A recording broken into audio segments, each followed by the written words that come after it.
तो अरविंद जी, सबसे पहला सवाल मैं जनता से पूछता हूं, आज आपसे पूछता हूं कि माहौल क्या है? माहौल दिल्ली में और देश में दोनों में जिक्र करता हूं। दिल्ली में मेरे को जो इन्होंने गिरफ्तार किया, उससे दिल्ली की जनता में बहुत ज्यादा गुस्सा है। और जब मैं अभी लौटा हूं और पूरे दिल्ली के अंदर घूम रहा हूं, तो उस गुस्से को आप सेंस कर सकते हैं। जब जगह जगह मैं जा रहा हूं कि लोगों को लग रहा है कि यार शरीफों की पार्टी है, शरीफ लोग हैं, ईमानदार लोग हैं, इनको जबरदस्ती तंग किया जा रहा है, जबरदस्ती जेल में डाल दिया इन लोगों को। काम कर रहे थे, काम रोकना चाहते हैं। इसका इन्हें बहुत नुकसान होगा, बहुत जबरदस्त बैकलैश होगा इस दिल्ली के अंदर। आज से अगर आप मुझसे 1.5-2 महीने पहले, मेरी अरेस्ट के पहले पहुंचते, तो एक आध सीट मैं कहता कि हमारी आ रही हैं, बिकॉज लेकिन आज मैं कह सकता हूं कि लगभग सभी सीटों के ऊपर बीजेपी को नुकसान होगा और हमारी इंडिया गठबंधन की सातों सीट आ सकती है दिल्ली में। देश भर में इन दिनों में मैं घूम के आया, वहां अब के जितना तो नहीं घूमता, आप तो ज्यादा जमीनी है, लेकिन जितना मैंने लोगों से बात की, 3 फैक्टर्स निकल के आ रहे हैं। एक है कि जनता बहुत त्रस्त है महंगाई और बेरोजगारी की वजह से। बहुत ज्यादा महंगाई हो गई है, बहुत ज्यादा, घर के खर्चे नहीं चल रहे हैं, घर का खर्चा चलाना मुश्किल होता जा रहा है। घर में बच्चों की नौकरियां जा रही हैं बढ़ने की बजाय, और पढ़ के लोग बच्चे घर में बैठे हैं। महंगाई और बेरोजगारी की वजह से लोग त्रस्त हैं। और दूसरी तरफ वो जब अपने प्रधानमंत्री की तरफ देखते हैं, तो प्रधानमंत्री जी के मुंह से पूरे चुनाव में ये नहीं निकला कि मेरी महंगाई, मैं जानता हूं महंगाई है, मैं ये कदम उठाऊंगा कम करने के लिए, बेरोजगारी के लिए ये कदम नहीं। वो देख रहे हैं कि रोज प्रधानमंत्री जी उल्टी सीधी गालियां दे रहे हैं विपक्ष। हमारे यहाँ अभी उन्होंने इंटरव्यू दिया, उन्होंने कहा हम अगर ना होते तो महंगाई ज्यादा होती। आप मनमोहन सिंह के चुनाव के समय आपने देखिए, मनमोहन सिंह के कार्यकाल में महंगाई थी। वो तो कह रहे हैं कि अगर हम ना होते, कांग्रेस होती, तो 2 गुना हो जाती महंगाई। नहीं, वो तो गलत कह रहे हैं। मतलब ये कोई जस्टिफिकेशन नहीं है कि अगर हम नहीं होते तो महंगाई ज्यादा होती। लोग ये सुनना चाहते हैं कि आज की मौजूदा महंगाई को आप कैसे कम करेंगे, पेट्रोल के दाम कैसे कम करेंगे, डीजल के दाम कैसे कम करेंगे, दूध के दाम कैसे कम लोग रिलीफ चाहते हैं, जस्टिफिकेशन नहीं चाहते। वो जस्टिफाई हो सकता कर। लोग ये देख रहे हैं कि वो बॉम्बे जाते हैं तो कहते हैं कि शरद पवार जो है वो भटकती आत्मा है, ये उद्धव ठाकरे जो है वो अपने बाप की नकली संतान है, ये अगर इंडिया गठबंधन वाले आ गए तो आपके मंगलसूत्र ले जाएंगे, आपकी टूटी चोरी करके ले जाएंगे, आपके बिजली के कनेक्शन। ये सब क्या है? लोग प्रधानमंत्री से उम्मीद करते हैं कि वो उनकी समस्याओं का समाधान देंगे और एक विजन देंगे जो उनको नजर नहीं आ रहा। तो एक तो ये फैक्टर बहुत बड़ा है। दूसरा फैक्टर है, बीजेपी ये चुनाव एक टीम की तरह नहीं लड़ रही है। बीजेपी के अंदर बहुत बिखराव और बहुत तनाव है। अभी थोड़े दिन पहले नड्डा साहब ने बोला कि हमें आरएसएस की जरूरत नहीं है चुनाव के बीच में। इसका मतलब आरएसएस और उनके बीच में कुछ ज्यादा ही झगड़ा हो गया है, और फील्ड से खबर आ रही है कि आरएसएस उनके लिए काम नहीं कर रहा है। इस चुनाव में घर बैठे हैं सब आरएसएस वाले। और बीजेपी के अंदर सक्सेशन बैटल जो है वो बहुत अगली होता जा रहा है। मोदी जी अमित शाह जी को पीएम बनाना चाहते हैं, लेकिन बाकी पूरी पार्टी अमित शाह जी के पक्ष में नहीं है। और उस चक्कर में मोदी जी ने एक एक करके सारे नेताओं को साइडलाइन कर दिया है। शिवराज सिंह चौहान को साइडलाइन कर दिया, वसुंधरा राजे को साइडलाइन कर दिया, रमन सिंह, अब योगी जी की बारी है, उनको भी साइडलाइन करेंगे। उसको लेके काफी। और तीसरा, चारों तरफ जो एक शब्द इस बार ज्यादा सुनाई दे रहा है चारों तरफ, तानाशाही हो गई है, तानाशाही हो गई है, तानाशाही। जनता कह रही है, अगर विपक्ष और नेता कहते तानाशाही हो गई है, तो जनता कह रही है कि तानाशाही तो नहीं बर्दाश्त कर सकते। इससे मुझे लगता है कि बीजेपी की सीटें काफी कम होंगी। आप 51 दिन जेल में रहे, 12 दिन 13 दिन हो गए आपके बाहर आए। जेल से आप बाहर आते ही अगले ही दिन आपने अभी जो 2 बातें कही कि योगी आदित्यनाथ को हटा देंगे, अमित शाह को बना देंगे, और ये जो तानाशाही है, 1 मैन लीडरशिप है, पार्टी में बड़ा तनाव है। तो ये तो आपकी पार्टी में भी है, आपको भी सब तानाशाह कहते हैं। आपकी पार्टी में भी जितने संस्थापक सदस्य थे सबको आपने किनारे कर दिया। जब मैं जेल गया, इनका मकसद ये था कि केजरीवाल को जेल भेज देंगे, केजरीवाल को भ्रष्टाचारी डिक्लेयर कर देंगे, आम आदमी पार्टी की लीडरशिप बिखर जाएगी, इनके विधायक तोड़ लेंगे, पार्टी तोड़ देंगे, सरकार गिरा देंगे। उल्टा हुआ, और फिर जनता के बीच में रोष पैदा होगा, ये कैंपेनिंग का सब कुछ उल्टा हुआ। मेरे जेल जाने के बाद हमारी लीडरशिप इतनी परिवार की तरह क्लोज नेट हो गई। हमारे कार्यकर्ता डबल एनर्जी के साथ काम करने लगे कि हमारा नेता गया हुआ है, हमें डबल एनर्जी, डबल संघर्ष करना है। तो मतलब पूरे पार्टी के अंदर जोश आ गया और पूरे पार्टी के अंदर एक एनर्जी आ गई मेरे जेल जाने के बाद, और सारी दिल्ली की जनता खड़ी हो गई कि यार केजरीवाल के साथ बुरा हुआ। तो जो कुछ इन्होंने सोचा था वो सारा इनके उल्टा पड़ा है। जैसे आप कहते हैं कि योगी आदित्यनाथ को हटा देंगे, आप कहते हैं अमित शाह को, ये तो आपने एक शिगुफा छोड़ दिया, देश भर में चर्चा चलने लगी। एक चीज बताओ, मैंने 10 बार बोला है कि योगी जी को हटा देंगे, एक भी नेता ने आके कहा कि केजरीवाल झूठ बोल रहा है, हम नहीं हटाएंगे। उल्टे गोरखनाथ मंदिर के जो अभी मौजूदा हेड हैं उनका स्टेटमेंट आया कि केजरीवाल जी सही बोल रहे हैं, हमारे महाराज जी को भी ऐसे ही लगता है कि उनको हटाएंगे।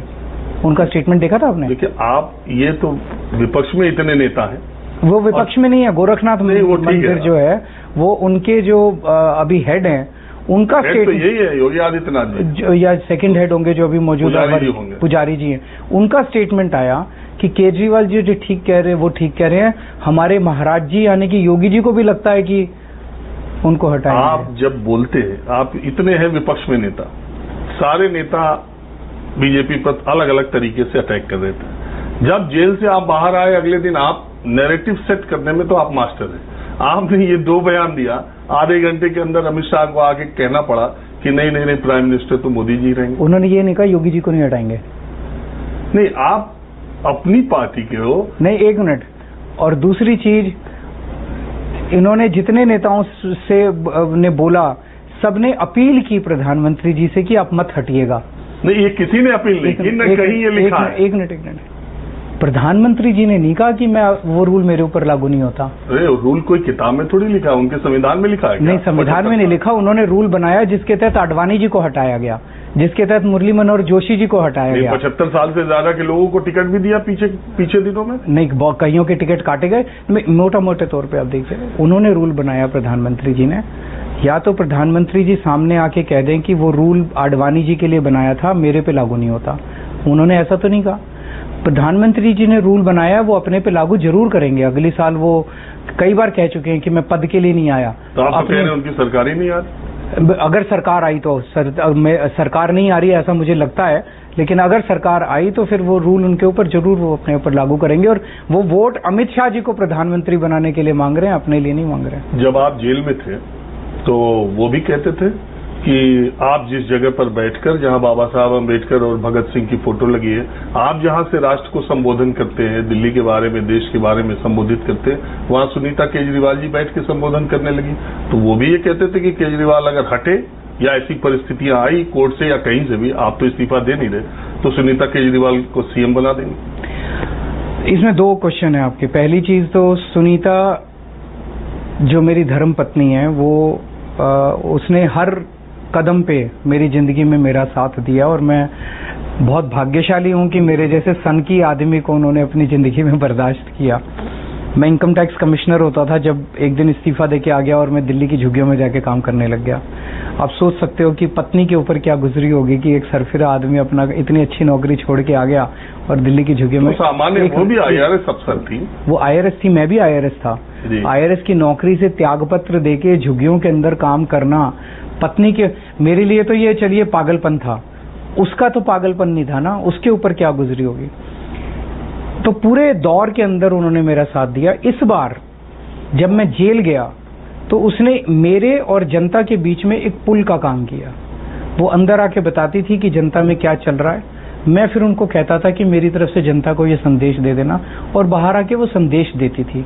उनकी किसी तरह की पॉलिटिकल इच्छाएं नहीं है, उनकी किसी भी तरह की कोई वो नहीं है। तो एक मेरे से प्रश्न पूछा गया पिछले दिनों में, भविष्य में क्या अब वो चुनाव लड़ेंगी? उनकी कोई चुनाव लड़ने की कोई इच्छा नहीं है।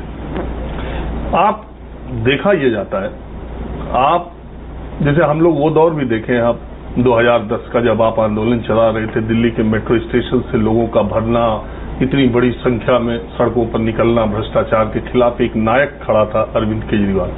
और आज की तारीख में जब उसी अरविंद केजरीवाल की सरकार पर, लोगों पर, मंत्रियों पर भ्रष्टाचार के आरोप लगते हैं, वो बहुत से कारण है, आप बताते भी हैं, PMLA का 45 सेक्शन जिससे उनको जमानत न मिली। लेकिन लोग ये नहीं सोच पाते थे कि जिस अरविंद केजरीवाल ने जो जो बातें कही थी वो अपनी अपनी बातों से इस तरह से पलट जाएंगे। और भ्रष्टाचार का आरोप केजरीवाल पे ये कई लोगों को ऐसा लगता है कि आपने सत्ता की खातिर उनके विश्वास को तोड़ा है। नहीं, ये बिल्कुल नहीं लगता है। अगर ऐसा लगता तो जिस बैकलैश का मैंने जिक्र किया, आज दिल्ली के अंदर बच्चा बच्चा कह रहा है कि केजरीवाल ईमानदार है, उसे जबरदस्ती फंसाया गया है, शरीफ आदमी है, अच्छा काम कर रहा था और जबरदस्ती इसके ऊपर। एक चीज आप तो माहौल क्या है पूछते हैं, ये पूछना हर आदमी ये कह रहा है कि अगर 100 करोड़ का भ्रष्टाचार किया तो पैसा कहां गया। इन्होंने इतनी रेड कर ली, इतनी रेड, अब तो ये इनको भी कुछ नहीं पता, कुछ भी बोल दे कि अब कह रहे हैं 1100 करोड़ का भ्रष्टाचार किया। तो कहीं कोई जमीन मिली होगी, प्रॉपर्टी खरीदी होगी उससे हमने 100 करोड़ से, कुछ ज्वेलरी खरीदी होगी 100 करोड़ से, कहीं कोई सबूत ही नहीं है, कुछ नहीं है। इतनी रेड मार ली, कहीं कुछ नहीं मिला, तो वो हवा में थोड़ी गायब हो गया। पूरा का पूरा केस फर्जी है। यही सबसे बड़ा तानाशाही की तरफ हमारा देश जा रहा है कि किसी भी को भी पकड़ के जेल में डाल दो, फिर बेल मिलती नहीं है। ये जो इन्होंने मोदी जी ने नया कानून बनाया, इसमें बेल मिलती नहीं है, बेल का प्रावधान नहीं है। दूसरी बात जो आपके बारे में लोग कहते हैं, जब मैं जाता हूं लोगों से बात करता हूं, तो आम आदमी की बात मैं कह रहा हूं, जो सवाल वो पूछते हैं वो मैं आपसे पूछता हूं। कहते हैं अरविंद केजरीवाल ने कांग्रेस के खिलाफ अपना पूरा वजूद खड़ा किया। हम कांग्रेस के करप्शन का जो आरोप उन्होंने लगाया उस वक्त हम उनकी बातों में यकीन मान गए और कांग्रेस को दिल्ली में नेस्तनाबूद आपने किया। आज मोदी विरोध में आप इस कदर चले गए कि आप कांग्रेस के उम्मीदवारों के रोड शो में हाथ पकड़ करके रोड शो कर रहे हैं। नहीं, इशू मोदी विरोध का नहीं है, इशू देश बचाने का है। जो मैंने कहा कि आज जिस किस्म की तानाशाही है, अगर इस बार मोदी जी जीत गए, जनतंत्र नहीं बचेगा। रशिया के अंदर क्या हुआ? रशिया के अंदर पुतिन साहब हैं, उन्होंने सारे विपक्ष को पकड़ के या तो जेल में डाल दिया और या उनको मरवा दिया। सबसे बड़े विपक्षी नेता को उन्होंने मरवा दिया। फिर उन्होंने चुनाव कराए, 87% वोट आ गए। बांग्लादेश में क्या हुआ? शेख हसीना ने सारे विपक्ष को पकड़ के जेल में डाल दिया, फिर चुनाव कराए, जीत गई, बम्पर सीट आई। पाकिस्तान में क्या हुआ? इमरान खान को जेल में डाल दिया, उसकी पार्टी भी छीन ली, उसका सिंबल भी छीन लिया, जीत गए। हमारे देश में भी यही होने वाला है और ये जनता समझ रही है। इस वक्त देश को बचाने के लिए हम साथ आए हैं और हमारे सामने कुछ भी नहीं है। मोदी जी 2002 में गुजरात का चुनाव जीते, 7 में जीते, 12 में जीते, 14 में देश का चुनाव जीते, 19 में जीते, 20 साल से वो मुख्यमंत्री प्रधानमंत्री हैं। कहा किस संविधान को उन्होंने बदल दिया, खतरा आ गया। अभी ये जो माहौल जो चल रहा है, ये माहौल किस तरफ इंडिकेट कर रहा है? जो जनता जगह जगह बोल रही है तानाशाही आ गई, तानाशाही। मेरे को किस लिए अंदर किया? एक चीज बताओ, अभी तक हमारे देश के अंदर जो सिस्टम था, क्रिमिनल जस्टिस सिस्टम जिसको कहते हैं, वो ये था, अगर कोई एफआईआर होती थी, एफआईआर होगी, उसके बाद जांच होगी, उसके बाद मुकदमा चलेगा, मुकदमे में जज ये ऑर्डर पास करेगा ये दोषी है, ये निर्दोष है, और उसके बाद दोषी जेल जाता था। मुकदमा चलने के बाद, ऑर्डर आने के बाद दोषी जेल। इन्होंने कानून ये लेके आए कि अब एफआईआर होती है, जिन जिन लोगों का नाम होता है एफआईआर में, सबको पहले ही गिरफ्तार कर लेते हैं। 1 मिनट सुन लीजिए, पहले ही गिरफ्तार कर लेते हैं। उसके बाद गिरफ्तारी में ही जांच होती है, गिरफ्तारी में ही मुकदमा चलता है, और मुकदमे के बाद जब तक जज ये ना कह दे ये निर्दोष है, तब तक वो जेल में रहता है। ये कानून किसके लिए लाए हैं? सारे विपक्ष को जेल में डालने के लिए। मेरे को ये बताओ, मेरे को गिरफ्तार कर लिया, हेमंत सोरेन को गिरफ्तार कर लिया, एनसीपी पार्टी के 2 टुकड़े कर दिए, एनसीपी का सिंबल छीन लिया, एनसीपी की नाम छीन लिया, शिवसेना के 2 टुकड़े कर दिए, शिवसेना पार्टी का सिंबल छीन लिया, शिवसेना का स्टालिन के मंत्रियों को गिरफ्तार कर लिया, ममता बनर्जी के मंत्रियों को गिरफ्तार कर लिया, पिनराई विजयन पे केस कर लिया, किसी भी दिन गिरफ्तार कर सकते हैं, तेजस्वी यादव के ऊपर केस कर रखे हैं, किसी भी दिन गिरफ्तार कर सकते हैं। केजरीवाल को गिरफ्तार करके एक मैसेज दिया है कि अगर केजरीवाल को मैं फेक केस के अंदर, फर्जी केस के अंदर गिरफ्तार कर सकता हूं, किसी को भी गिरफ्तार कर सकता हूं। ये तानाशाही की तरफ बढ़ रहा है देश। जो मैंने कहा, जो रशिया में हुआ, बांग्लादेश में हुआ, पाकिस्तान में हुआ, अगर आज हम लोग सब सचेत नहीं हुए, हमारा देश उसी दिशा में जा रहा है। देखिए केजरीवाल जी, जो देश इस वक्त 2024 का चुनाव लड़ रहा है, मेरे देखने में 14 और 19 से अलग चुनाव ये है कि 350 सीटों पर आप कामयाब हो गए। मोदी जी के कैंडिडेट के सामने विपक्ष का एक कैंडिडेट, दिल्ली में, पंजाब में। आप देखिए, लोग ये भी कहते हैं ये केजरीवाल की करामात है कि वो दिल्ली में हाथ पकड़ करके चुनाव लड़ रहे हैं और पंजाब में आमने सामने एक दूसरे को कर रहे हैं। रोज इधर से आपकी पार्टी वाला कांग्रेस में जा रहा है, कांग्रेस वाला, तो ये भी आपने राजनीति का नया तरीका। आप जो करें वो सब सही। नहीं, ऐसा नहीं है। पंजाब के अंदर बीजेपी नहीं है, तो पंजाब के अंदर हम एक दूसरे के खिलाफ लड़ रहे हैं। दिल्ली में बीजेपी के खिलाफ एक सिंगल कैंडिडेट खड़ा करना जरूरी था, इसलिए यहाँ पे हमारा गठबंधन है। तो 350 सीटों पर, जैसे मैंने कहा, आमने सामने की टक्कर है।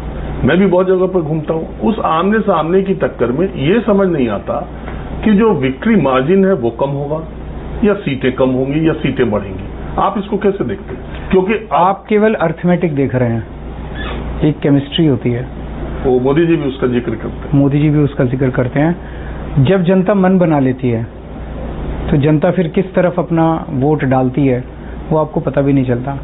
अर्थमेटिक के हिसाब से तो लोग कहते हैं दिल्ली के अंदर पिछले 2019 को देखो तो आम आदमी party plus Congress is less than BJP. बिल्कुल है ना, हाँ। ये अर्थमेटिक है। हाँ। लेकिन ये क्यों भूल जाते हैं कि बहुत सारे बीजेपी के वोटर ऐसे हैं जो इस बार बीजेपी से त्रस्त होके, चाहे महंगाई की वजह से, चाहे बेरोजगारी की वजह से, चाहे केजरीवाल को जेल में डालने की वजह से, चाहे तानाशाही की वजह से, बीजेपी को वोट ना देके या तो हमें वोट दे रहे हैं या घर बैठेंगे। ऐसा बहुत बड़ा तबका है। जब इसको क्वांटिफाई करना बड़ा मुश्किल है। लोग इसको इस तरह से देखते हैं कि 14 में चुनाव हुआ, उसके 8 महीने बाद दिल्ली का चुनाव हुआ। जिस दिल्ली ने 7 लोकसभा मोदी जी को दिया, उतने विधायक भी नहीं दिए बीजेपी को, 367 आपको दिया। फिर 19 में चुनाव हुआ, मोदी जी को 7 दिया, फिर बीजेपी को उतने ही सांसद विधायक दिए जितने सांसद दिए। इस बार अलग है। जब हम 2014 में और 19 में जनता के बीच में लोकसभा में जाते थे तो जनता कहती थी केजरीवाल अजय आप अच्छे आदमी हो, आप दिल्ली के लिए अच्छा काम कर रहे हो, पर ये छोटे चुनाव में आपको देंगे, बड़े चुनाव में उनको देंगे, क्योंकि नेशनल लेवल पे तो आप हो ही नहीं। इस बार नेशनल लेवल पे हम हैं, हम नेशनल अलायंस का गठबंधन है। नेशनल अलायंस की सरकार अगर केंद्र में बनेगी तो हम भी उसका हिस्सा होंगे। तो लोग जब हमें वोट दे रहे हैं तो सेंटर में सरकार बनाने के लिए दे रहे हैं। पहले लोग कहते थे आपको 7 सीट दे भी देगी तो आप क्या कर लोगे लोकसभा में। अब 7 सीट अगर दे दी तो हमारी सरकार बन जाएगी सेंटर में। लोग ये समझ रहे हैं। इस बार ये बहुत बड़ा डिफरेंस है। लेकिन एक चीज है, पहले आप कहते थे कि ये 500 लोग हैं, यही पार्टियों में बटे हुए हैं, यही देश को चला रहे हैं, इनके सबके खिलाफ आपकी लड़ाई थी। वही 500 लोग अभी भी हैं और उनमें से 500 में 300 आप ही की तरफ आ गए या आप उन्हीं के साथ जाकर के लड़ रहे हैं। अब आम आदमी पार्टी अलग है। आम आदमी पार्टी जो है वो उनका उस सिस्टम का हिस्सा नहीं है, इसीलिए तो ये हमारे पीछे पड़े हुए हैं इतना। आम आदमी पार्टी ने जिस तरह से शिक्षा पे काम किया, 75 साल में काम हुआ। आज तक आप तो इतने बड़े पत्रकार हैं, मेरे को 75 साल में एक पार्टी, एक नेता बता दो जिसने कहा हो कि मैं आपके बच्चों के लिए अच्छे स्कूल बना दूंगा इसलिए वोट दे दो, मैं आपके लिए अस्पताल बना दूंगा इसलिए वोट दे दो। किसी ने इस पे, मैं आपके लिए बिजली 24 घंटे कर दूंगा इसलिए वोट दे दो, किसी ने वोट मांगा ही नहीं इन चीजों पे। कोई जाति पे ये हमारा वोट बैंक है, वो तुम्हारा वोट बैंक है, इसी पे वोट चलते थे। पहली बार एक पार्टी आई है, एक छोटी सी पार्टी, दिल्ली में भी सरकार बन गई, उसके बाद पंजाब में भी क्यों? हमारे काम की वजह से। ये नई किस्म की राजनीति है। हमारे काम की, दिल्ली में जो हमने काम किए उसकी वजह से पंजाब के लोग आकर्षित हुए, उन्होंने सरकार बना दी। उसकी वजह से गुजरात के लोग आकर्षित हुए, हमें 14% वोट मिल गए। उसकी वजह से गोवा के अंदर लोग आकर्षित हुए, हमारे 2 MLA बन गए। पूरे देश में मैं जहां जा रहा हूं, हमारा संगठन नहीं है लेकिन ये विचार जो है आम आदमी पार्टी अब 4 लोगों की पार्टी नहीं है, ये एक विचार है जो लोगों के दिल में बस गया कि ऐसे भी सरकार चल सकती है, इतनी ईमानदारी से भी सरकार चल सकती है। इसमें कोई दो राय नहीं कि पिछले 10-12 सालों में पार्टी बना करके आपने जो सियासी सफलता हासिल की है वो अपने आप में एक पैमाना, एक मापदंड है। लेकिन साथ ही लोग, आपकी स्कूल शिक्षा की बात को अगर मैं मान लूं, लोग भी मानते हैं दिल्ली में ऐसा, लेकिन लोग ये मानते हैं कि आपको स्कूल के लिए, शिक्षा के लिए, बिजली फ्री, पानी, इसके लिए वोट दिया था। आप शराब, आपके सरकार पे आरोप लगा, आप एक पर एक शराब बिकवाने लगे। आपको शिक्षा और स्वास्थ्य के लिए वोट दिया, आप ऐसी नीति लेके आए। गलत है। देखिए, शराब घोटाले पे जो आरोप लग रहा है कि हमने भ्रष्टाचार कर दिया, भ्रष्टाचार कहाँ कर दिया? जो पहली चीज तो एग्जैक्टली यही शराब नीति पंजाब में लागू हुई। पंजाब में इस शराब नीति से सरकार का रेवेन्यू 6,000 करोड़ से बढ़ के 10,000 करोड़ हो गया एक ही साल में, रेवेन्यू बढ़ गया। दूसरा, जितना बेसिकली जो सिस्टम के बाहर पैसा था, लीकेजेस थी, नकली शराब बिकती थी, वो बंद हो गई सारी। वो सिस्टम के अंदर आ गया सारा पैसा, ट्रांसपेरेंसी हो गई। पहले दिल्ली हमने क्या किया, हमने ऑक्शन कर दिए। तो ये तो ऑक्शन तो सबसे अच्छा सिस्टम है, जोन्स बना दिए, जोन्स का ऑक्शन कर दिया। तो अगर सरकार का रेवेन्यू बढ़ गया, अगर वो सिस्टम के बाहर का जो पैसा था वो सिस्टम के अंदर आ गया, तो इसमें भ्रष्टाचार थोड़ी हुआ। दूसरा, लोग आप तो ये कहते हैं कि केजरीवाल जो कहते हैं वो करते नहीं है, और यू टर्न लेने में सबसे मास्टर आदमी। मैंने कहा था पुरानी सारी बातें भूल जाते। एक मिनट, मैंने कहा था मैं स्कूल बनाऊंगा, स्कूल बनाए। मैंने कहा था आपको फ्री दवाइयां दूंगा, फ्री इलाज दूंगा, मैंने दिया। मैंने कहा था तुम्हारी बिजली फ्री कर दूंगा, बिजली फ्री कर दी। मैंने कहा था 24 घंटे बिजली दूंगा, 24 घंटे गाड़ी नहीं लूंगा, घर नहीं लूंगा, वो नहीं बोलते, सब तो बोलते हैं, बोल देते हैं गाड़ी नहीं लूंगा, घर नहीं लूंगा। कैसे काम चलेगा? आप अगर गाड़ी नहीं लेंगे तो एक मुख्यमंत्री कैसे काम करेगा? तो ये आप अगर पता था आपको? नहीं, ऐसा मैंने नहीं कहा था। उसको एक्स्ट्रा वेगेंट वो बना के प्रस्तुत किया जाता है, ऐसा वो नहीं था। तो गाड़ी और घर के बिना ये जिस तरह की माहौल बनाते हैं बीजेपी वाले, उनके पास जब कोई भी चीज नहीं होती, जब हमारे काम के ऊपर वोट पड़ने लगते हैं। अभी जैसे मैं आया हूं, जब से जितने इंटरव्यू दिए कह रहे हैं आपके 3 राज्यसभा सांसद गायब थे। अरे गायब थे तो क्या हुआ? इस सवाल तो मैं पूछने वाला नहीं, एक मिनट। तो अब बीजेपी इसी नाम पे वोट मांग रही है क्या, कि केजरीवाल के 3 राज्यसभा सांसद गायब थे इसलिए हमें वोट दे दो? ये मुद्दा है उनका, बीजेपी का यही मुद्दा है। 10 साल सरकार चलाने के बाद केंद्र में तुम दिल्ली में इस बात पे वोट मांग रहे हो कि केजरीवाल के 3 गायब थे तो थे। तुम्हें क्या प्रॉब्लम है? मेरी प्रॉब्लम है, मैं निपट लूंगा अपनी पार्टी में, उनसे पूछ लूंगा भाई क्यों गायब थे, कहां गए थे। सबकी अपनी प्रॉब्लम हो सकती है। इनके भी तो आडवाणी जी ने वोट मांगे, मुरली मनोहर जोशी ने वोट मांगे, वसुंधरा राजे ने वोट मांगे, 30 गिना दूंगा मैं इनके जिन्होंने वोट नहीं मांगे, घर बैठे हैं। तो ये जबरदस्ती के मुद्दे बनाते हैं जिनका कोई देखो, एक चीज है, लोग अपनी समस्याओं का समाधान चाहते हैं।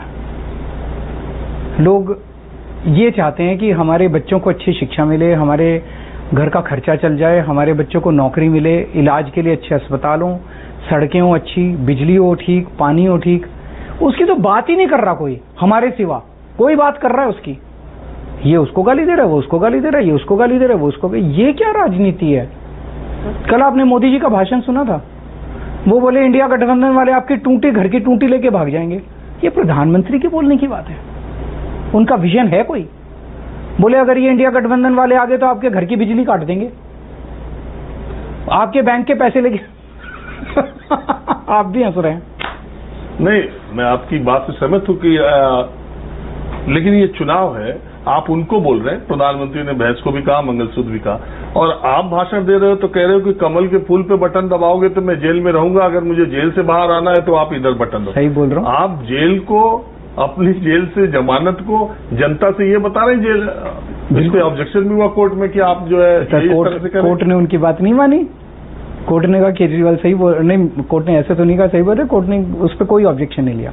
आप कहे आप भी मैंने क्या गलत बोला बताओ भाई? अगर बीजेपी आ गई जाने को जनता के बटन से जोड़ रहे हैं, बिल्कुल जोड़ रहे हैं। आप बेगुनाह हो भाई, अगर वो कमल पे बटन दबाओगे तो मेरे को ये लोग जेल में रखेंगे, और अगर कमल पे बटन नहीं दबाओगे, अगर हमारी सरकार आ गई तो जेल में नहीं रहेंगे। तो सरकार से आप जुडिशरी को प्रभावित करेंगे। अभी तो अमित शाह कह रहे हैं कि आपके खिलाफ स्पेशल ट्रीटमेंट है। मैं कितने दिन जेल में रहूंगा ये प्रधानमंत्री जी तय करते हैं।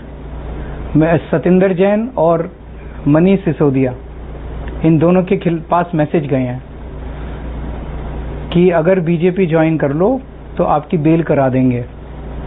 कैसे करा देंगे? कौन करा देगा? मैं जुडिशरी का पूरा सम्मान करता हूं, लेकिन जुडिशरी में भी इंसान हैं। कई ऐसे जज हैं जो कि वो प्रेशर विदस्टैंड कर जाते हैं और अच्छे भी, वो उसके बावजूद भी इंडिपेंडेंट, लेकिन कई ऐसे लोग हैं जो प्रेशर विदस्टैंड नहीं कर सकते। जुडिशरी पे बहुत प्रेशर है इस टाइम। गृह मंत्री अमित शाह कह रहे हैं आपको स्पेशल ट्रीटमेंट। वो तो बौखलाए हुए हैं जब से मुझे वो मिल गया है। सुप्रीम कोर्ट का मैं शुक्रिया अदा करना चाहता हूं कि उन्होंने मुझे 21 दिन की मोहलत दी है। पूरी तरह से बीजेपी बौखलाई हुई है, उनके टॉप के नेता बौखलाए हुए हैं कि केजरीवाल बाहर कैसे आ गया। केजरीवाल जी सच सच बताइए, 1 तारीख को आपकी जमानत की अवधि खत्म हो रही, 4 तारीख को नतीजे आएंगे। अगर भारतीय जनता पार्टी और मोदी जी के पक्ष में ये नतीजे आए तो फिर आपकी प्रतिक्रिया हम लोग तो देख नहीं पाएंगे, जेल में होंगे, लेकिन आप पे बीतेगी क्या? नहीं, जो भी आएंगे नतीजे वो जनता जनार्दन है, जो भी नतीजे जनता देगी वो मंजूर है। पर आप शुभ शुभ बोलिए। नहीं, मैं जनता जो देगी आप पूरी कोशिश कर रहे हैं। आपने तो कहा था 24 घंटे से पूरा मंजूर 36 घंटे मेहनत करेंगे। आप मेहनत भी कर रहे हैं। आप में तो यही है कि आप आए हैं जब से हेडलाइंस में अगर मोदी जी के बाद कोई है तो केजरीवाल। आप रोज कुछ न कुछ ऐसी बातें करते हैं, हर इलेक्शन में आप कुछ न कुछ ऐसा करते हैं जिस पर चर्चा होती है। मुझे याद है 2020 का दिल्ली का विधानसभा चुनाव हो रहा था, गृह मंत्री ने जवाब दिया बटन यहां दबाओ, करंट शाहीन बाग में लगेगा। और उसके बाद आप जितने टीवी इंटरव्यूज में गए आप हनुमान चालीसा पढ़ने लगे।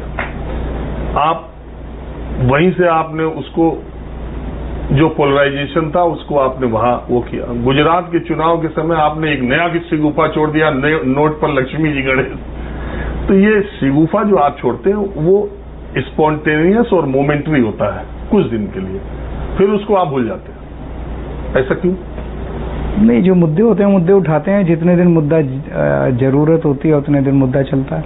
और आप पे आरोप ये भी लग रहा है कि आप दिल्ली के मुख्यमंत्री और पार्टी के सर्वे सर्वा हैं। एक पार्टी जो आपने खड़ी की इतनी बड़ी, उसमें इतने आपके घर में ऐसी घटना घटी। स्वाति मालीवाल के मामले में आप चुप क्यों? हर चीज में बोलते, इसमें बोल नहीं रहे? नहीं, ऐसा नहीं है। मेरा अपना मानना है कि अब 2 वर्जन है, एक स्वाति जी का वर्जन है, एक विभव का वर्जन है। तो दोनों वर्जन पुलिस के सामने है, जांच चल रही है, मामला कोर्ट में है। मेरा इस पे बोलना सही नहीं है। मैं जो भी कमेंट करूंगा उस कमेंट को तोड़ मरोड़ के वो किया जाएगा। मैं बस ये चाहता हूं कि पुलिस की जांच जो है निष्पक्ष हो, न्याय हो। एक चीज जो कही जा रही है, इनसाइडर जो पार्टी के, वो ये कहते हैं कि जब आप जेल में चले गए तो आपकी पार्टी के कुछ नेता डर गए, कुछ चुप हो गए, कुछ देश से चले गए। जब आप जेल से लौट के आए तो आप उनसे बहुत खफा थे। किससे खफा था?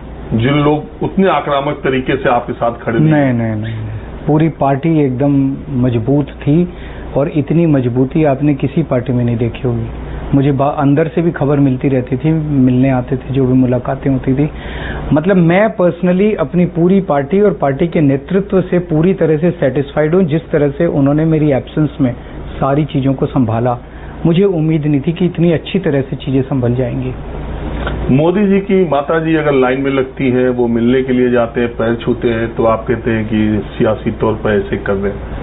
आपके घर दिल्ली पुलिस का फोन आता है कि माता पिताजी वहां थे शायद बयान रिकॉर्ड करने के लिए, आप तुरंत ट्विटर पर लिखते हैं मेरे बूढ़े माता पिताजी से पूछताछ करने आएगी। अगले दिन आप वीडियो बनता है, पिताजी आ रहे हैं, वो चल नहीं पाते, हम लोग जानते हैं वो बहुत बुजुर्ग है माता जी। लोग कह रहे हैं सियासत के लिए केजरीवाल माँ बाप का भी इस्तेमाल करने में पीछे। मैं इस्तेमाल कर रहा हूँ? मैंने पुलिस बुलाई है। प्रधानमंत्री ने मेरे को तोड़ने के लिए पूरी कोशिश की है, मुझे झुकाने के लिए पूरी कोशिश की है। उन्होंने हर संभव प्रयास किया है आम आदमी पार्टी को क्रश करने के लिए, केजरीवाल को तोड़ने के लिए। मेरे विधायकों को गिरफ्तार किया, मेरे मंत्रियों को गिरफ्तार किया, मैं नहीं टूटा। मुझे गिरफ्तार कर लिया, जेल में तरह तरह से मुझे प्रताड़ित किया गया, मैं नहीं टूटा।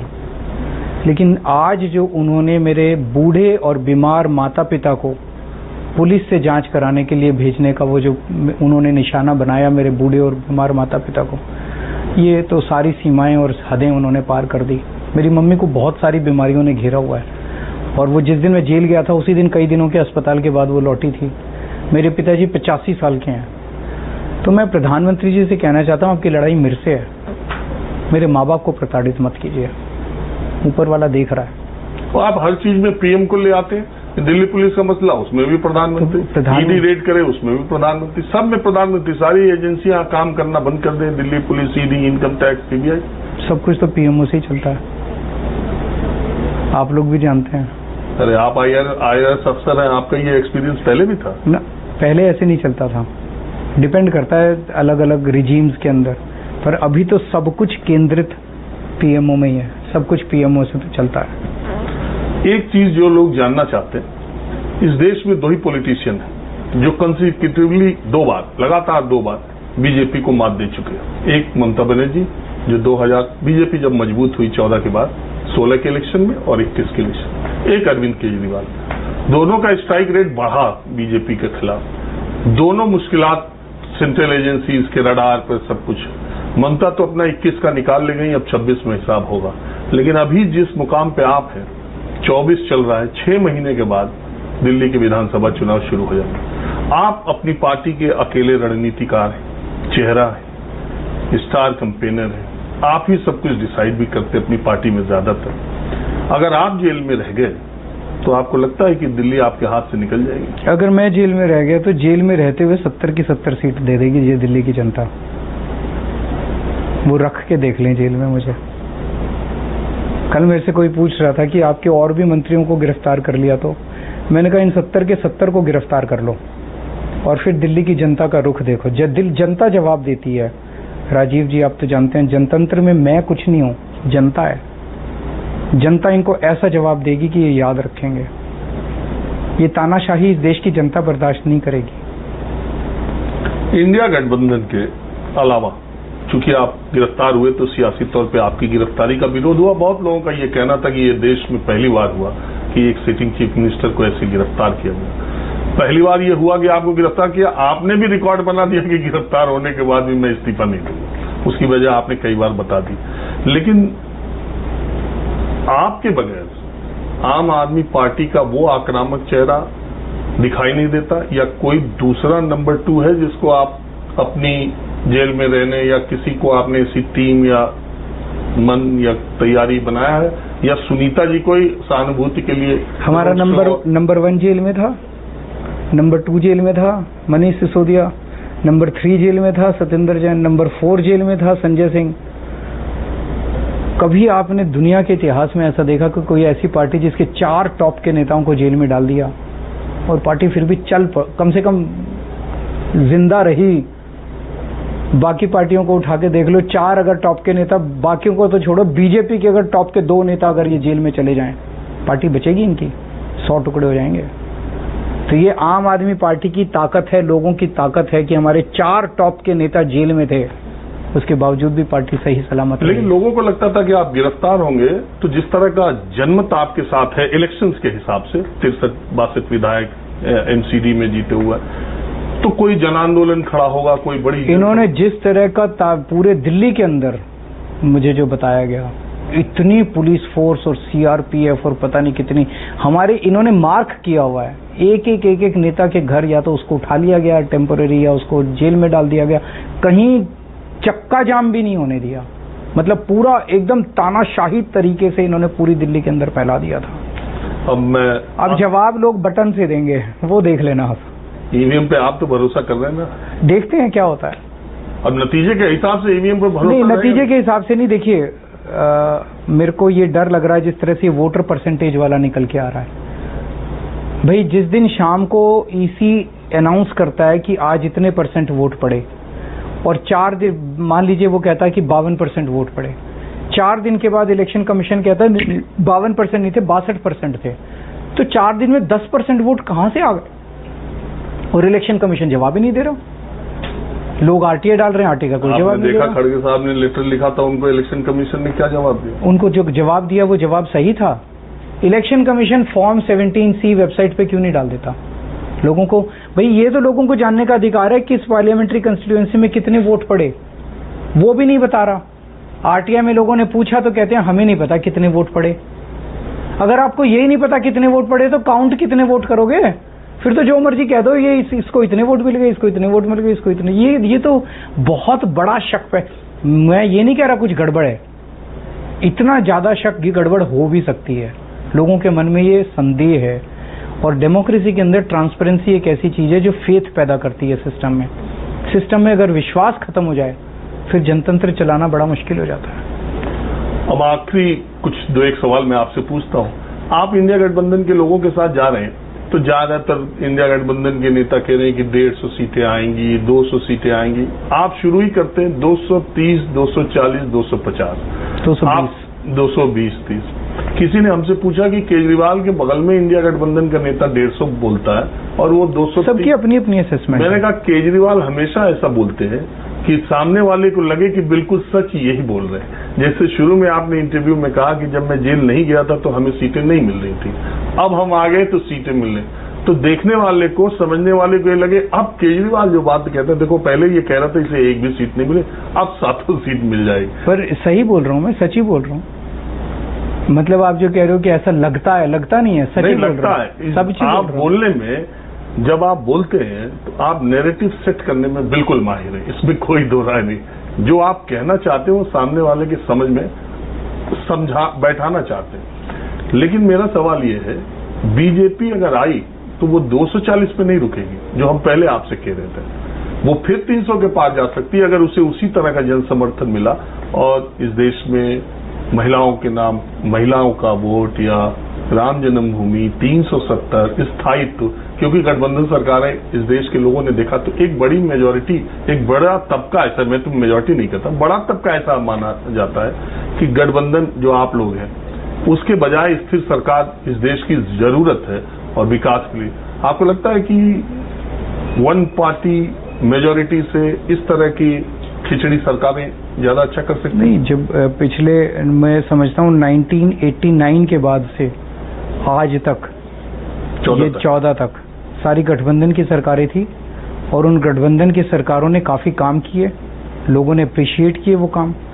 उल्टे 2014 के बाद से आज तक जिस तरह से देश तानाशाही की तरफ जा रहा है, ऐसी तानाशाही कभी देखी थी इस देश के अंदर? कभी नहीं देखी थी इस तरह की तानाशाही देश ने। ये जो तानाशाही है ये देश के लिए सबसे बड़ा खतरा है। गठबंधन की सरकार के अंदर एक चीज होती है, सब लोग इनसिक्योर होते हैं और इसीलिए सब लोग जनता की आवाज सुनते हैं। जनता क्या चाहती है, जनता क्या चाह रही है। जब एक सीट और एक नेता बहुत ज्यादा शक्तिशाली हो जाते हैं तो वो फिर जनता की नहीं सुनते, वो अपने मन की करते हैं।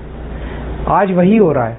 प्रधानमंत्री जी, उनको पता ही नहीं कि महंगाई सबसे बड़ी समस्या है, वो महंगाई की बात ही नहीं करते। उनको पता ही नहीं कि बेरोजगारी सबसे बड़ी समस्या है, उनके लिए समस्या ही नहीं है।